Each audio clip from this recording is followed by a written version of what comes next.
Hi, my name is Itini Akonde and I'm a fashion entrepreneur. My brand name is Yetro's Lane Couture.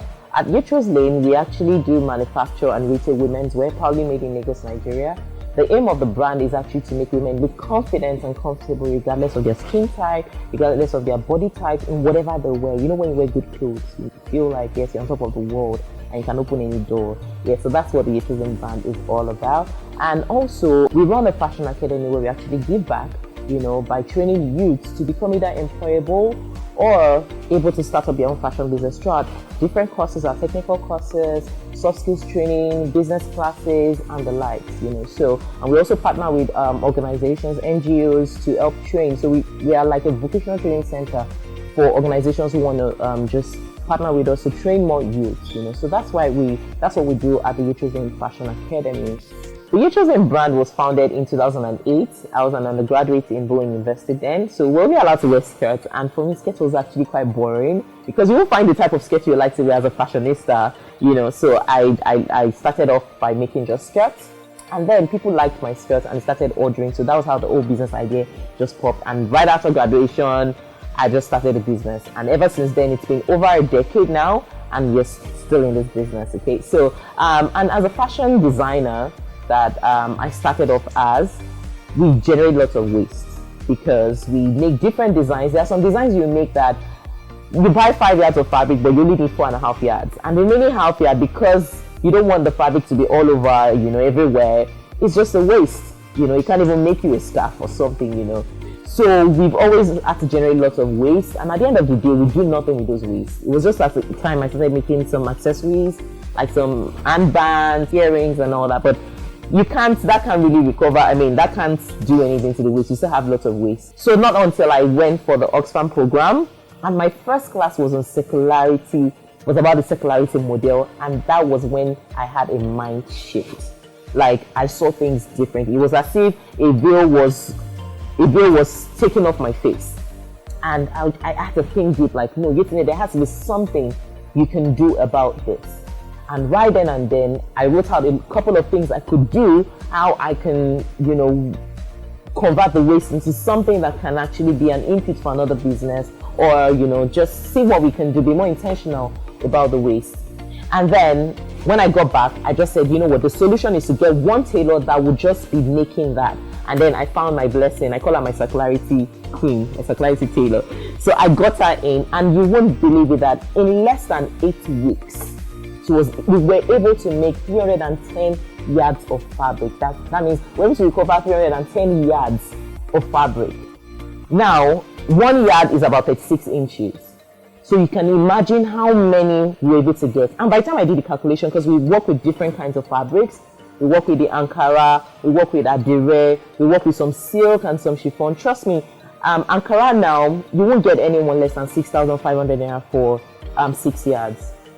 You know, Adire, on the other hand, you won't get less than 10,000 naira for the kind of fabric we use, less than 10 yards for 5 yards. There's another silk that we actually buy 5 yards for 20,000 naira. On that same silk, we were able to recover 15 yards of that silk from the waste.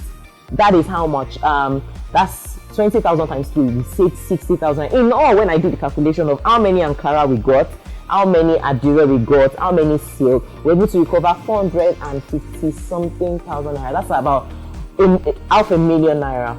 That was what we're able to recover in less than 8 weeks of starting out. And not just that, we also realized that we could do more with these fabrics, because I was just like, I don't even know what to do. These fabrics are beautiful. Let me just save these fabrics. I don't know what to do here. Let's just start saving up the fabric. So we keep them. And then, because we run a fashion academy, so we just onboarded some students. We have about 70 of them at the moment. And usually we buy their bags. We give them starter packs. So their bags where we put their textbooks and everything, and all their pattern paper, their pattern drafting tools. Well, the bag, we normally buy the bag, black sling bag. We buy for like 2,500 from one vendor. And then by the time we customize it and we put our Yetro's Lane brand so that it doesn't wash up, that one is everything is about 5,000 naira for one. So you can imagine 5,000 naira times 70 students, that's 350,000 naira. And guess what we did? From the fabrics that we were able to recover, we made those bags. Like, I was like, oh my, this would have spent 350,000 naira on this. And not just that, we give them, we were able to, I was just thinking like, okay, this is a good idea. What else can we, what else? I was just thinking, like, I was being intentional about it. I said, okay, there's this pincushion we give them where they put their pins and all that. I was like, we can make this thing. One of that pincushion now is 1,500 naira. And we're able to make it. So we're able to save 1,500 naira times 70. That's another saving. Like, so I now thought of it, okay, let's make sewing kits where we give our first timers, you know, that buy from us, just to, you know, some form of, you know, you appreciating your customers. They have their tape, scissors, buttons. So anytime there's anything, they bring it out. It's something they want to, every woman should actually have. So we thought about giving our first timers. So I can remember making a video, and you know, the objective of video was just to share on my group to say, guys, we'll see what I was able to come up with after the class. And then one of us just said, it was Dio's Delight. She just said, today I want 50 pieces of this. I'm going for an event. I want to use it as souvenir. And that was how I was like, oh my God, this is just amazing and great. We sold one of the sewing kits for 1,500 naira. So that means we generated a revenue of 75,000 naira from this waste. Minus the scissors and all those things we bought. Like, you can't even quantify. Like, I wouldn't have thought about it.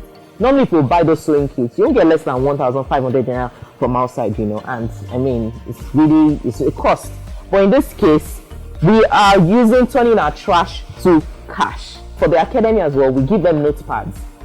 This notepads, if we give the printer to customize for us, I think right now the smallest is about 1,500 naira to 2,000 naira for one. And there's this other notepad you can buy for like 500 naira. We just said, okay, these are fabric, let's wrap it. You know, when they wrap the notepad, you don't even know that this one is the regular notepad anymore. It was so beautiful, and that was what we came up with. So we're able to save another 1,000 naira off each one times 70. Like, I was just like, oh my God, this is mind blowing. This is bliss. You know, like, we are getting to save more money as a business, you know, and whilst it's something we can also, you know, decide to say if we want to sell out. And beyond that, you know, the fabric on its own, you can buy, like the trousers I'm wearing was made from the off-cut trash, not the one that will buy the fabric and cut ourselves, you know. So we thought of selling the fabrics to customers directly, or also to businesses. For instance, we can partner with furniture making business to buy. They use Ankara a lot to make chairs and all that.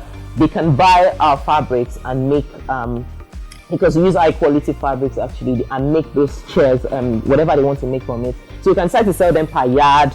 Guys can decide to just use it to mix, you know, something. And just for the Ankara alone, we buy, normal cost of Ankara is 1,100 for 1 yard.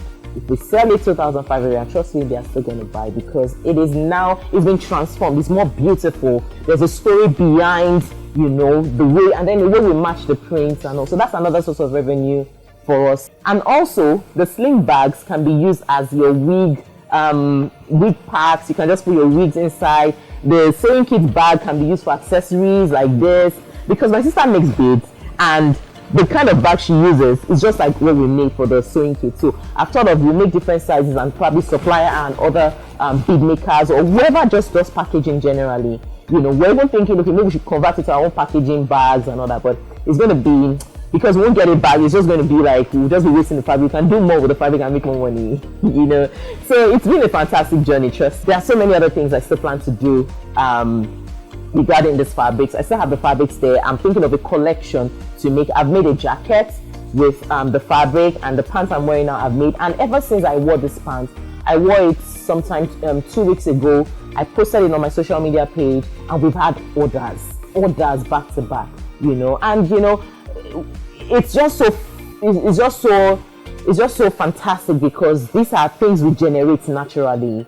In a week, we generate like a sack of waste, normal bag of rice sack of waste, you know. So you can imagine we would always have the waste, you know. And I know that it's going to get a time when maybe we'll also be the ones that will start going to fashion houses, partnering with all those my fashion businesses that I mentor and do all that for, and start collecting their waste for them. And while I convert it, you know, I just see lots of business, you know, in just trying to be intentional about your waste.